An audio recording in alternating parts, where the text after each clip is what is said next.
ኢትዮ ኤሌክትሪክ ወደ ልምምድ ተመለሰም። የኢትዮጵያ ፕሪምየር ሊግ እግር ኳስ ውድድር ብሔራዊ ቡድኑ የፊታችን መጋቢት 12ና 15 ከግብፅና ከጅቡቲ አቻው ጋር ላለበት የዓለም ዋንጫ ማጣሪያ ጨዋታ ምክንያት ከ22ኛ ሳምንት በኋላ መቋረጡም ይታወሳል። ይህን ተከትሎ በርከት ያሉ ክለቦች ተጫዋቾቻቸውን ለረፍት መልቀቃቸው ይታወሳል።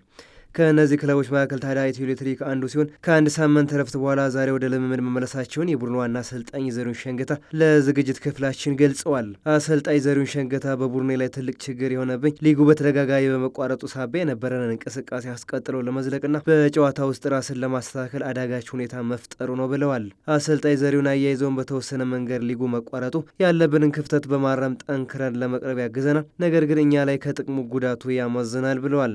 ያም ሆኖ ግን አሁን ላይ የተፈጠረውን አጋጣሚ ለመጠቀም ስራ ጀምረናል። በቀጣይ ባሉት ጊዜያቶች የተጫዋቾቻችንን በራስ መተማመን ከፍ ለማድረግና ደካማና ጠንካራ ጎኖቻችንን የበለጠ ከፍ ለማድረግ በጨዋታዎች ስለሚያስፈልጉን ጨዋታዎችን ለማከናወን እቅድ ይዘናል ሲሉም ገልጸዋል። በተለይ ደግሞ ቡድኑ ባሉበት የተጫዋቾች ክፍቶች ላይ ተጨማሪ ተጫዋቾችን ወደ ቡድኑ ለማምጣት ከቡድኑ አመራሮች ጋር ንግግር ላይ እንደሆነው አሰልጣኙ ጨምረው ነግረውናል። ኢትዮ ኤሌክትሪክ ዘንድሮ በአዲሱ አሰልጣኝ ዘሪሁን ሸንገታ እየተመራ እስካሁን ባደረጋቸው 20 ጨዋታዎች 28 ነጥቦችን ሰብስቦ በሊጉ የደረጃ ሰንጠረዥ 9ኛ ደረጃ ላይ ተቀምጧል።